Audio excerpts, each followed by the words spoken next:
के राज्यपाल मंगूभाई पटेल की तबीयत अचानक बिगड़ गई, जिसके बाद उन्हें राजधानी भोपाल के all India institute of medical science AIIMS में भर्ती कराया गया, जहां डॉक्टरों की निगरानी में उनका इलाज किया जा रहा है। बताया गया कि राज्यपाल मंगूभाई पटेल को वायरल फीवर हो गया। तेज बुखार के बाद उन्हें एम्स हॉस्पिटल में एडमिट किया गया। एम्स में भारी सुरक्षा बल तैनात है। मध्य प्रदेश के ग्वालियर में कल रीजनल इंडस्ट्रीज कॉन्क्लेव का आयोजन होने जा रहा है। इसके लिए जिला प्रशासन, नगर निगम और पुलिस ने लगभग सभी तैयारियां पूरी कर ली। इस कॉन्क्लेव से सरकार को ज्यादा उम्मीद। एक और जहां निवेशकों की नजर 7 कॉरिडोर पर, तो वहीं सरकार के 28 से ज्यादा रोजगार पर। कल होने वाले इस कॉन्क्लेव में सीएम डॉक्टर मोहन यादव के सामने 24 प्रस्ताव। मध्य प्रदेश सरकार ने पश्चिम बंगाल के कोलकाता में हुई घटना से सबक लिया। सरकार अब प्रदेश के अस्पतालों में प्रत्येक कर्मचारियों का पुलिस वेरिफिकेशन कराएगी। गार्ड, सफाई कर्मियों और कर्मचारियों का पुलिस वेरिफिकेशन होगा। इस संबंध में अस्पतालों से जानकारी मांगी गई है। एमपी की डॉक्टर मोहन यादव की सरकार ने सभी अस्पतालों को कर्मचारियों का पुलिस वेरिफिकेशन कराने के निर्देश दिए।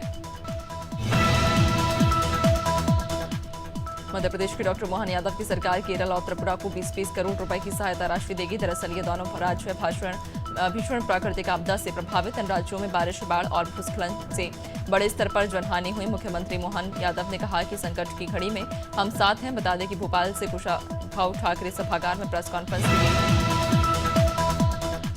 झारखंड के पूर्व सीएम चंपाई सोरेन बीजेपी में शामिल होंगे। वह 30 अगस्त को रांची में बीजेपी की सदस्यता ग्रहण करेंगे। इस बात की जानकारी असम सीएम हिमंता बिस्वा शर्मा ने सोशल मीडिया प्लेटफॉर्म एक्स पर दी। हिमंता ने लिखा कि झारखंड के पूर्व सीएम चंपाई सोरेन ने केंद्रीय गृह मंत्री अमित शाह से मुलाकात की। वह 30 अगस्त को रांची में आधिकारिक रूप से भाजपा में शामिल होंगे।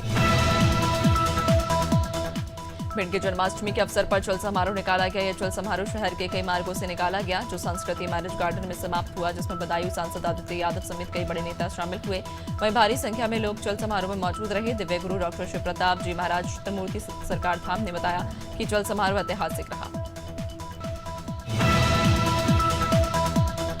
गोरखपुर में श्री कृष्ण जन्माष्टमी धूमधाम से मनाई गई। गोरखनाथ मंदिर में कृष्ण जन्मोत्सव कार्यक्रम हुआ, जिसमें मुख्यमंत्री योगी आदित्यनाथ शामिल हुए। गोरखनाथ मंदिर में सीएम योगी ने पूजा अर्चना की और ब्रह्मलीन महंत अवैद्यनाथ की समाधि पर माथा टेका। इस मौके पर योग गुरु रामदेव भी मौजूद रहे। सीएम ने महंत अवैद्यनाथ पर लिखा ग्रंथ बाबा रामदेव।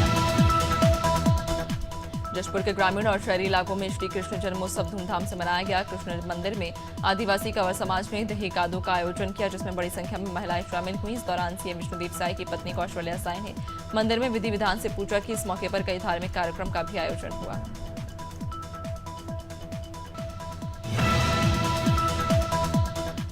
चिरमिरी के गोदरी पारा स्थित राधा कृष्ण मंदिर में कृष्ण जन्माष्टमी पर भव्य कार्यक्रम आयोजित किया गया, जिसमें स्वास्थ्य मंत्री श्याम बिहारी जायसवाल शामिल हुए। इस मौके पर मंत्री जायसवाल ने मंदिर में भगवान श्री कृष्ण की पूजा अर्चना कर उनका आशीर्वाद लिया। कार्यक्रम के दौरान मंत्री ने भक्तों से मुलाकात की और उनकी समस्याओं को सुना। वहीं मंत्री जायसवाल ने जनता की सेवा में तत्पर रहने का आश्वासन भी दिया।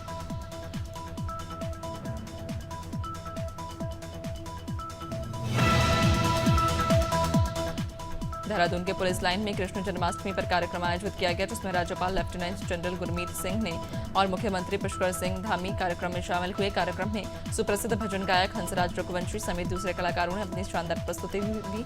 कार्यक्रम में राज्यपाल और मुख्यमंत्री ने सभी कलाकारों को स्मृति चिन्ह देकर सम्मानित किया।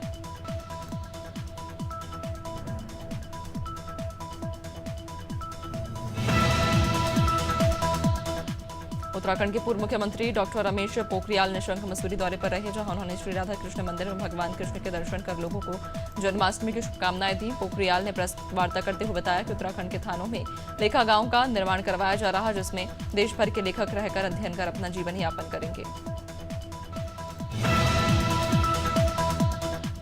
जम्मू कश्मीर विधानसभा चुनाव में कांग्रेस और नेशनल कॉन्फ्रेंस साथ मिलकर चुनाव लड़ रही। कांग्रेस ने कैंडिडेट की पहली लिस्ट जारी कर दी। नेशनल कॉन्फ्रेंस ने भी 19 उम्मीदवारों का ऐलान कर दिया है। दोनों पार्टियों के बीच सीट शेयरिंग फॉर्मूला फाइनल हो गया। केंद्र शासित प्रदेश की 90 सीटों में से 51 पर नेशनल कॉन्फ्रेंस और 32 सीटों पर कांग्रेस चुनाव लड़ेगी।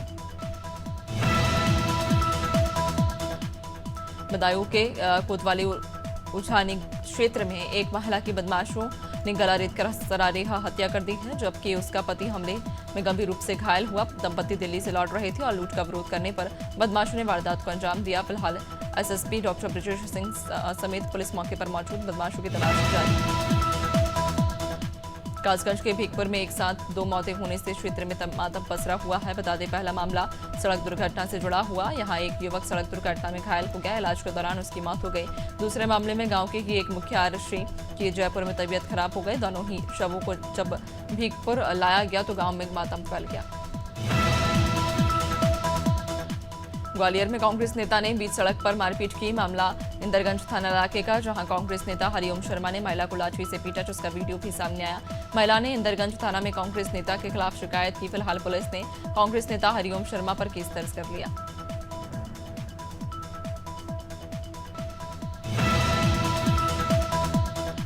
दुर्ग में बजरंगियों पर भूपेश बघेल के काफिले को रोकने और सुरक्षा कर्मियों से अभद्रता करने का आरोप। इसे लेकर कांग्रेसियों ने नाराजगी जताते हुए बजरंगी युवक के साथ मारपीट कर उसे पुलिस को सौंप दिया। इस बात की जानकारी मिलते ही बजरंग दल और भाजपाइयों ने थाने पहुंचकर जमकर हंगामा किया।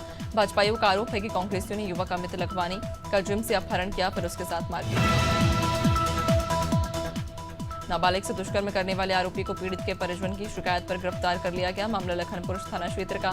24 अगस्त को थाने में पिता ने इससे रिपोर्ट दर्ज कराई कि 18 अगस्त को वह परिवार के साथ खाना खाकर सो रही थी।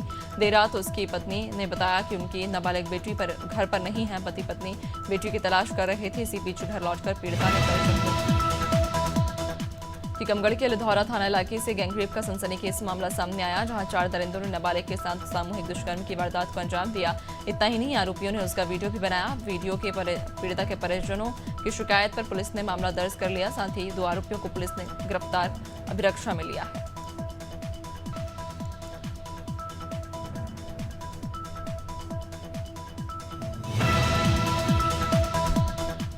हरदोई के वन रेंज कछौना में के वन विभाग की टीम ने हत्यारण मेला से 7 वन्यजीव तस्करों को गिरफ्तार किया। उनके कब्जे से लगभग 150 तोते, 20 अन्य पक्षी समेत 2 कछुए बरामद किए हैं। बता दें, बीते कई सालों से अंतर जनपदीय स्तर पर प्रतिबंधित वन्यजीवों की तस्करी हो रही थी, जिसकी सूचना विभाग को मिल रही थी।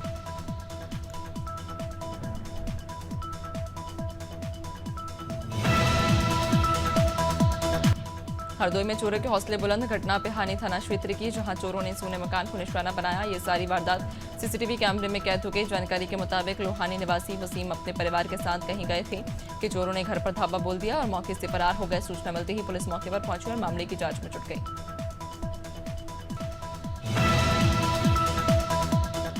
राजगढ़ में लाखों रुपए की चोरी का मामला सामने आया। तीर्थ यात्रा पर गए किराना व्यापारी के मकान से कई घंटों तक चोर बेखौफ रहे, बगैर किसी भी प्रकार की तोड़फोड़ चाबियां ढूंढी और लगभग 2,50,000 नकदी, ज्वेलरी समेत 25 से 30 लाख रुपए की चोरी कर ले गए। पुलिस ने अज्ञात चोरों के खिलाफ मामला दर्ज करते हुए उनकी तलाश शुरू कर दी। जबलपुर के माड़ोताल थाना क्षेत्र में सोने मकान में चोरों ने धावा बोल दिया और घर से नकदी, जेवरात समेत 4 लाख का माल लेकर फरार हो गए, जिसकी शिकायत पीड़ित ने थाने में दर्ज कराई। पीड़ित ने बताया कि वो अपने परिवार के साथ भमका गांव गया हुआ था। पड़ोसियों ने फोन पर उसे घटना की जानकारी दी। फिलहाल पुलिस ने मामला दर्ज कर चोरों की तलाश शुरू कर दी है। चंपावत के बिरगुल में एक अज्ञात वाहन अनियंत्रित होकर खाई में गिर गया। हादसे में 2 बच्चों समेत 10 महिलाएं गंभीर रूप से घायल हो गईं। वाहन में बच्चों सहित 14 लोग सवार थे। सभी लोग भिंगराड़ा मेला देखकर वापस लौट रहे थे, तभी यह हादसा हुआ। हादसे की जानकारी मिलते ही स्थानीय ग्रामीणों ने रेस्क्यू कर सभी घायलों को बाहर निकाला और एम्बुलेंस की मदद से उन्हें उपजिला चिकित्सालय भेजा। राजगढ़ से बंदर के अंतिम संस्कार का हैरान करने वाला मामला सामने आया। घटना की जीरापुर तहसील के तमोलिया गांव की, जहां बिजली के करंट से एक बंदर की मौत हो गई। आलम ऐसा रहा कि इस घटना के बाद से गांव वाले इतना ज्यादा निराश हो गए कि उन्होंने बंदर की मौत के बाद इसकी शव यात्रा निकाल दी। गांव के लोगों ने पारंपरिक रूप से उसका अंतिम संस्कार किया। हरदोई के पाली थाना इलाके में स्कूली बच्चे आए दिन सड़क हादसे का शिकार हो रहे। इसकी वजह थाना गेट के बरगद तिराहे की तरफ जाने वाले मार्ग पर स्पीड ब्रेकर का न होना बताया जा रहा। हाल ही में एक स्टूडेंट को चोट आई, जिससे स्थानीय लोगों में आक्रोश। स्थानीय लोगों का आरोप है कि जिम्मेदार अधिकारी बड़े हादसे होने का इंतजार कर रहे हैं। उनकी मांग है कि स्पीड ब्रेकर लगाया जाए। दिल्ली के अमन विहार इलाके में शराबी पिता की बेटी ने हत्या कर दी। मां को पीटते देख 16 साल के बेटे ने बीच बचाव की कोशिश की और तैश में आकर पिता पर प्लास्टिक के पाइप से हमला कर दिया, जिसमें पिता की मौत हो गई। इस घटना अमन विहार इलाके की। फिलहाल अमन विहार थाना पुलिस ने हत्या के आरोप में बेटी को गिरफ्तार कर लिया।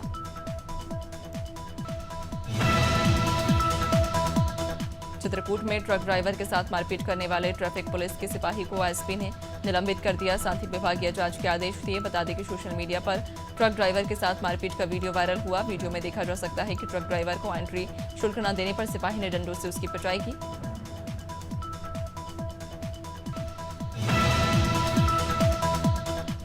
हमीरपुर में स्टाफ नर्स सुषमा देवी का घूस लेते वीडियो सामने आया। ये वीडियो सरीरा तहसील के सामुदायिक स्वास्थ्य केंद्र का बताया जा रहा। नर्स का नाम सुषमा देवी है, जो वीडियो में डिलीवरी कराने के नाम पर घूस लेती हुई दिखाई दे रही। वीडियो बनाता देख स्टाफ नर्स के लिए हुए पैसे वापस करती दिख रही है।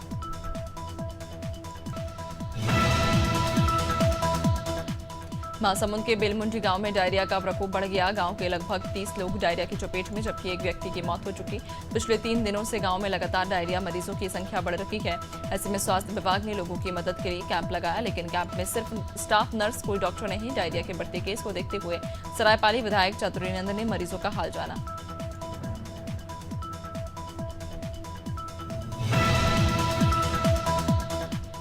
जशपुर में रुक रुक कर हो रही बारिश से नदी नाली उफान पर। ऐसी में दुलदुला ब्लॉक में पुल पार करते समय एक राहगीर पानी के तेज बहाव में बह गया, जिसे ग्रामीणों ने कड़ी मशक्कत के बाद बाहर निकाला। ग्रामीणों ने बताया कि पिछले 3 साल से करोड़ों की लागत से यहां पुलिया निर्माण कराया जा रहा है, लेकिन अब तक काम नहीं हुआ। नदी के बढ़ते जलस्तर के कारण 32 गाँव का संपर्क टूट गया।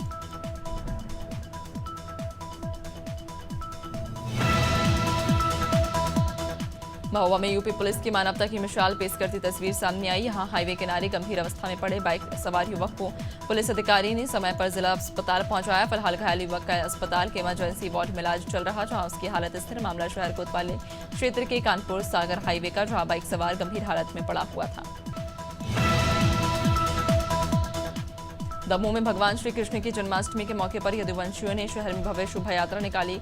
किलाई नाके पर मौजूद ग्वाल बाबा के मंदिर में पूजन किया। शोभा यात्रा में भारी संख्या में यादव समाज के लोगों के अलावा अन्य समाज के लोग भी शामिल हुए। पुलिस ने सुरक्षा के पुख्ता इंतजाम किए थे।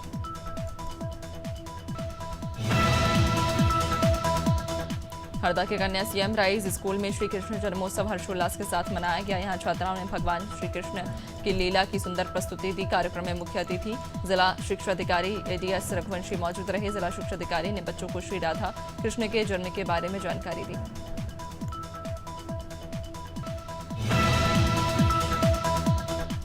कृष्ण जन्माष्टमी के मौके पर जबलपुर में गंगा जमुना की तहजीब देखने को मिली। यहाँ पर बड़ी ओमती की रहने वाली 2 बहनें कृष्ण और राधा की वेशभूषा में स्कूल में रंगे हुए रंगारंग कार्यक्रम में शिरकत की। खास बात यह है कि ये 2 बच्चियां मुस्लिम समुदाय की हैं। दोनों बहनें शहर के नचिकेता स्कूल में पढ़ती। उन्होंने स्कूल में भी इन मुस्लिम सेंसेक्स आज 30 अंक की तेजी के साथ 61,720 के स्तर पर कारोबार कर रहा। निफ्टी में भी 10 अंक की तेजी, ये 25,020 के स्तर पर कारोबार कर रहा। सेंसेक्स के 30 शेयरों में से 22 में तेजी और 8 में गिरावट। निफ्टी में के 50 शेयरों में से 27 में तेजी और 15 में गिरावट।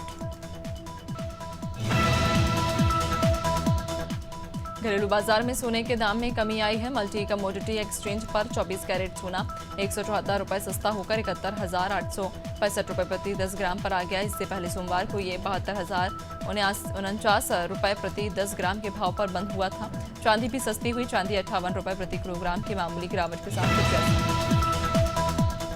फोनपे ग्रुप फाइनेंशियल ईयर 2024 में प्रॉफिटेबल हो गई है। फिटनेस मेकर फोनपे ने इस बात की जानकारी दी। कंपनी ने फाइनेंशियल ईयर 2024 के लिए 197 करोड़ रुपए का एडजस्टेड प्रॉफिट आफ्टर टैक्स दर्ज किया है। फाइनेंशियल ईयर 2023 में कंपनी को 738 करोड़ रुपए का लॉस हुआ। Smriti Mandhana women's Big Bash League के इस सीजन में डिफेंडिंग चैंपियन एडिलेड स्ट्राइकर्स से खेलती नजर आएंगी। उन्होंने फ्रेंचाइजी के साथ pre drop over season contract sign किया है। वे ऐसा करने वाली पहली भारतीय खिलाड़ी बनी है।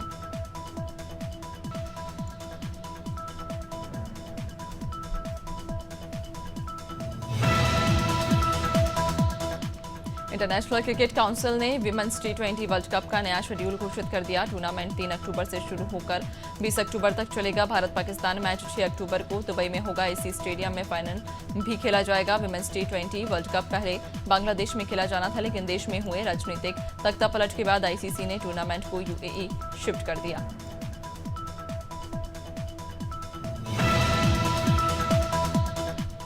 भारतीय क्रिकेट कंट्रोल बोर्ड के सचिव जय शाह ने ऐलान किया कि घरेलू क्रिकेट के सभी टूर्नामेंट में प्लेयर ऑफ द मैच और प्लेयर ऑफ द टूर्नामेंट के लिए प्राइज मनी दी जाएगी। पहले रणजी ट्रॉफी और दिलीप ट्रॉफी जैसे बड़े टूर्नामेंट में ही प्लेयर ऑफ द टूर्नामेंट को 1 लाख रुपए का इनाम दिया जाता था।